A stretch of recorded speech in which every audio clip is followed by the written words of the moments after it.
Au nom de Jésus. Encore cette fille, elle nous dérange. Elle prie à nouveau. Nous ne pouvons plus faire notre réunion, ou mener à bien notre mission, à cause de ces prières. Leur sainteté est une menace pour nous, leur prière est une arme contre nous, elle détruit beaucoup dans notre royaume. Je pense qu'il est temps que nous fassions quelque chose à ce sujet. Ces prières apportent beaucoup de pouvoir à notre royaume des ténèbres et nous empêchent d'attaquer les gens que nous voulons attaquer. Regarde maintenant, elle a dispersé notre plan, puisqu'elle utilise leur arme contre nous, qui est la sainteté. Par l'obéissance totale à la parole de Dieu et la prière, utilisons notre arme contre elle, qui est la persécution, la frustration, le retard, les épreuves, les problèmes, pour qu'elle désobéisse à la parole de Dieu. C'est la seule façon dont ces prières cesseront de nous déranger. Nous sommes sur le champ de bataille, son arme, sa prière et sa sainteté doivent s'arrêter. Il faut que ça s'arrête. Il faut que ça s'arrête. Mère, j'arrive, ma fiancée me demande de venir. Ok, fais juste attention. Je ferai. Où allons-nous? Ne t'inquiète pas, c'est une surprise. Waouh, c'est cool. Est-ce que tu aimes ça? Bien sûr je l'aime, merci de m'avoir amené ici. Tu es là, bienvenue.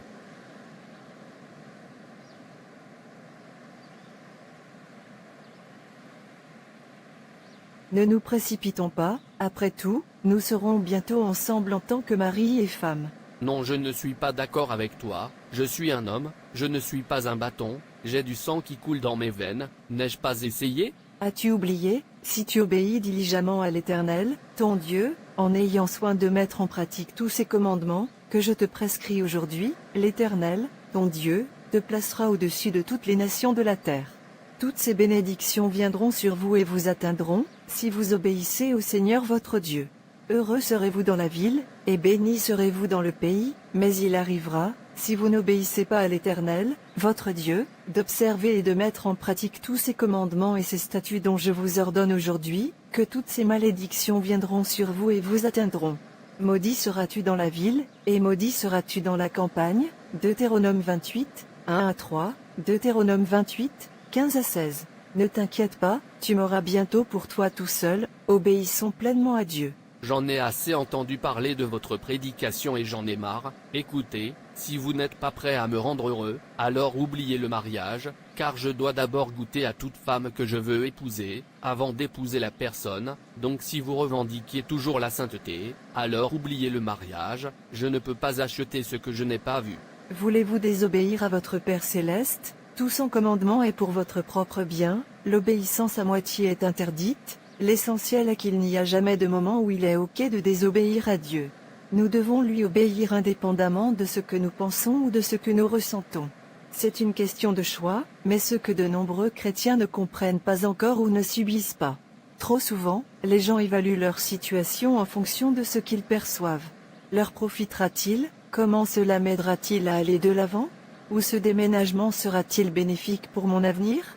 Nous disons que nous croyons que Dieu est tout sage, et c'est ce qui est le mieux pour nous, mais souvent nous finissons par lui désobéir, parce que nous avons oublié de quoi il est câblé. Nous devons considérer une seule question, est-ce la volonté de Dieu pour ma vie? Continuez à prêcher jusqu'à ce que vous me perdiez au profit d'un autre. Je sais que vous plaisantez, nous avons parcouru un long chemin pour cette blague. Rappelez-vous que vous avez promis de respecter ma décision parce que vous aimez Dieu aussi. Pourquoi essayez-vous de changer? Aussi vous avez dit que vous viendriez voir mes parents dans 2 mois, alors ressaisis-toi, tu m'auras bientôt pour épouse, alors tu es libre de faire ce que tu veux. Je vous ai entendu. Allons-y, maman m'attend. Ça va, laissez-moi descendre ici. Laissez-moi me garer. Prends soin de toi, je viendrai te voir samedi. Ok, au revoir. Tu penses que je suis un bâton? Voyons alors.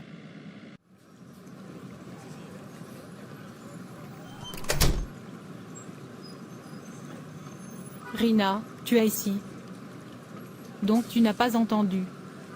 Entendu quoi? Qu'est-ce que c'est? Je pensais que toi et Peter prévoyiez de vous marier. Bien sûr, il vient voir mes parents dans 2 mois. Mais il épouse une autre personne, comme je te parle maintenant. Vous n'êtes pas sérieux, n'est-ce pas? Allez voir par vous-même. Je suis sûre qu'il y a une erreur quelque part. Mon Peter ne peut pas me faire ça. Je veux dire, nous avons fait du chemin. Ok, je vais y aller maintenant. T'inquiète, j'y vais samedi. À votre convenance, bye bye. Peut-il arriver quelque chose comme ça? Non, ce n'est pas possible, je fais confiance à ma fiancée. Je ne savais pas que tu étais un bon cuisinier. Merci.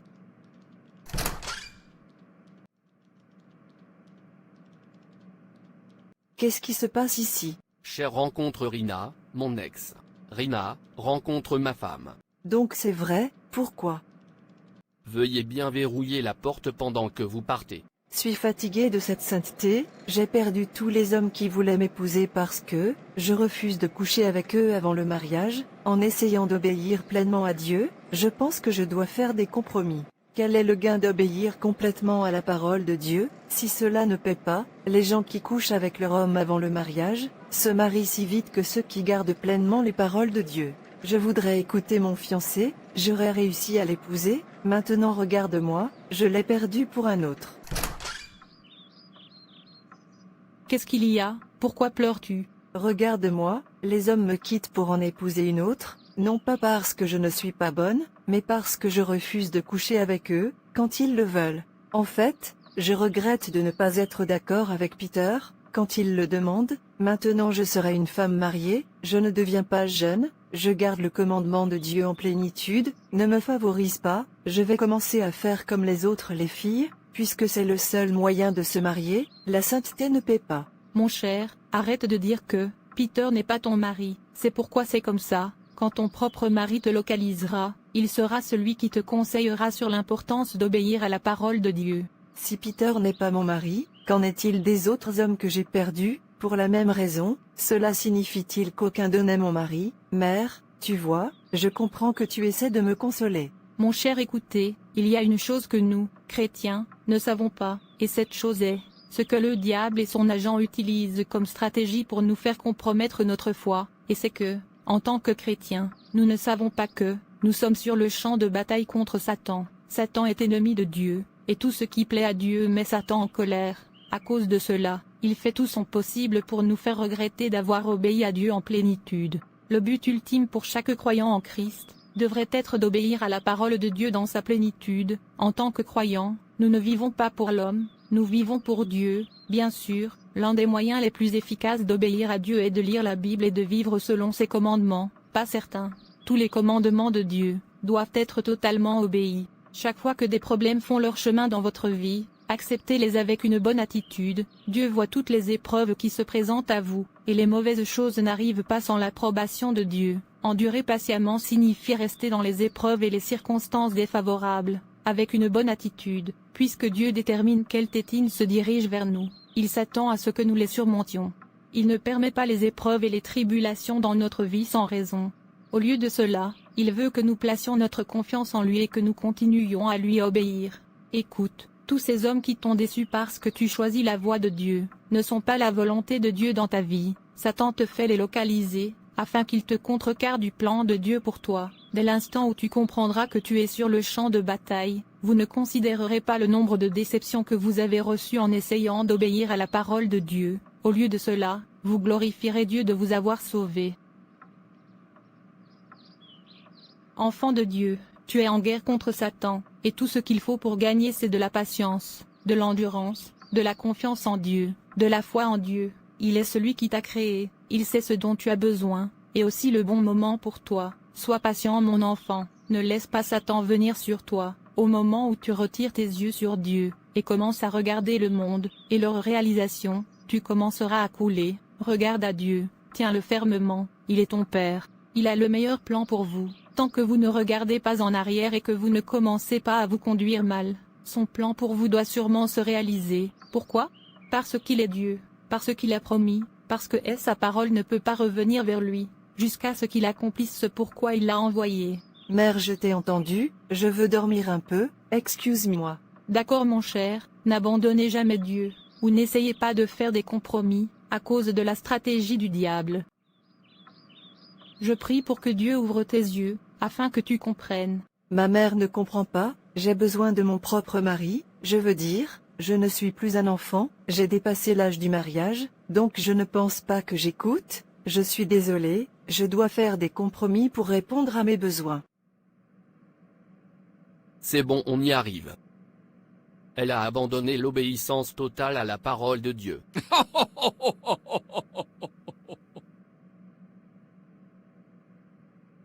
Je pensais qu'elle est forte. Fort, vous ne les connaissez pas, essayez-les avec ce dont ils ont besoin, vous verrez ils oublieront leur Créateur. Ils sont si faciles à repousser, ils ne méritent pas l'amour de leur père, ils ne savent même pas lire les signes du temps. Ils veulent que tout leur soit facile, c'est leur point faible. Ils détestent les défis, les difficultés, la persécution, au moment où nous les leur lançons, ils renonceront à l'obéissance totale à leur Dieu. Oubliez que nous et eux sommes au combat, notre arme est la persécution, les procès, le retard. Et leur arme, la prière et la sainteté, qu'ils obtiennent en obéissant complètement à la parole de Dieu.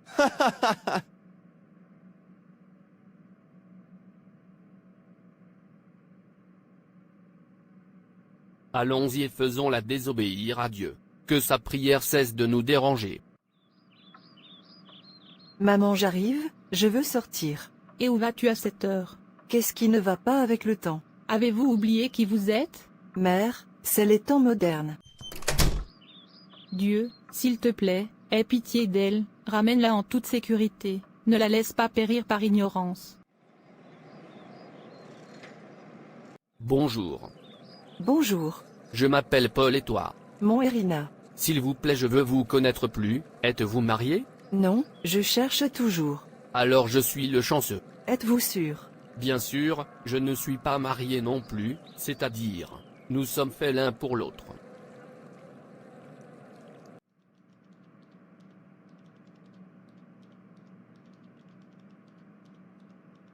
Tu as dit que tu m'aimais, il est temps que tu le montres. Suis effrayé. Effrayé de quoi? Je ne sais pas si tu vas m'épouser. Bien sûr, je vais t'épouser, je te le promets, fais-moi juste plaisir d'abord. D'accord, tiens juste ta promesse. Merci. Tu es la bienvenue. Laisse-moi partir, ma mère va s'inquiéter. Ok, prends soin de toi. Laisse-moi partir et surprends mon mec. Qu'est-ce qui se passe ici? Tu as dit que tu m'aimais et que tu m'épouserais. Quitte ma maison, j'en ai fini avec toi. Alors tu me mens, je pensais que tu m'avais dit que tu m'aimais. Et tu l'as cru, mon ami, sors de chez moi, tu as expiré. C'est la femme que je veux épouser.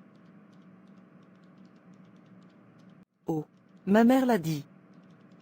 Qu'ai-je fait? J'ai détruit le temple de Dieu, la pensée est le chemin, j'ai ruiné ma relation avec Dieu.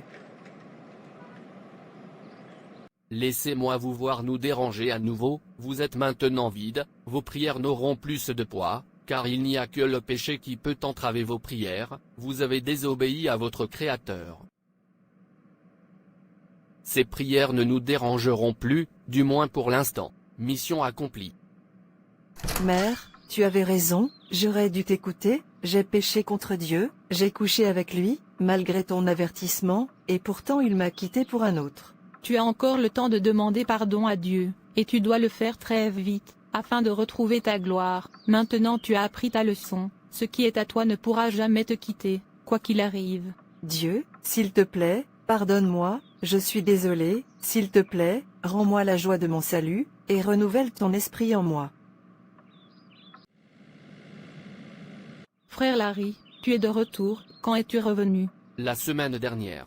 Je suis surpris de te voir, tu as beaucoup changé, à l'étranger c'est bien. Comment allez-vous? Nous allons bien, nous remercions Dieu. Qu'en est-il de Rina? Est-elle mariée? Non, nous attendons toujours la bonne personne. Dieu merci. Quelle? Mère, permettez-moi d'aller droit au but, je veux faire de Rina ma femme et l'emmener avec moi, ce qui était dans mon esprit avant de quitter la ville, pour améliorer mon avenir, mais je ne suis pas prêt à l'épouser alors, c'est pourquoi je ne lui ai pas fait savoir, je croyais seulement que si vraiment elle est à moi, Dieu la gardera pour moi, jusqu'à ce que je sois prêt pour le mariage. Merveilleuse. S'il vous plaît, est-elle là? Faites-lui savoir que je suis là pour elle. Rina. Rina. Merci d'être entré dans ma vie. Dieu, tu es grand, ce que je cherche désespérément, je ne sais jamais que tu l'as déjà arrangé, attendant le bon moment pour me le donner, merci Dieu, merci Jésus. Avez-vous déjà pris la décision d'obéir à Dieu? Comme mode de vie? Je ne parle pas d'obéir de temps en temps, mais dans tous les domaines, au mieux de vos connaissances et de vos capacités, ou trouvez-vous qu'il y a des moments où vous avez du mal à faire ce que vous savez être juste, et en accord avec son des principes? Il peut y avoir des moments où il est facile de discerner entre ce qui est bien et conforme à la volonté de Dieu, et ce qui est mal et ne fait pas partie de son plan. En fait, vous pouvez réellement lui obéir à des moments cruciaux, parce que vos vœux sont meilleurs. D'autres fois, tu désobéis, parce que tu ne peux pas t'en empêcher. Confie-toi en l'Éternel de tout ton cœur, et ne t'appuie pas sur ta propre intelligence, reconnais-le dans toutes tes voies, et il aplanira tes sentiers. Ne sois pas sage à tes propres yeux, craigne l'Éternel, et détourne-toi de mal, ce sera la guérison de ton corps, et le rafraîchissement de tes os. Proverbe 3 versets 5 à 8. Nous pouvons nous inquiéter et fulminer à propos d'un problème que Dieu a déjà traité et est passé à un autre point. Mais si nous lui faisons confiance, nous lui obéirons à chaque fois.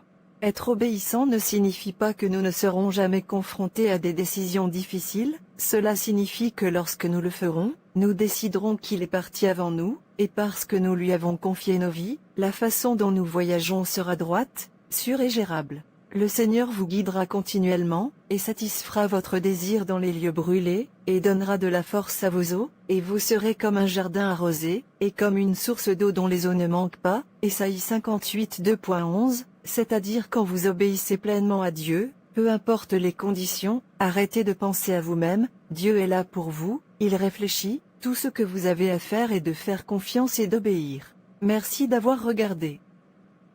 Et n'hésitez pas à vous abonner, liker et partager. Dieu te bénisse. Et rappelez-vous, Jésus vous aime vraiment.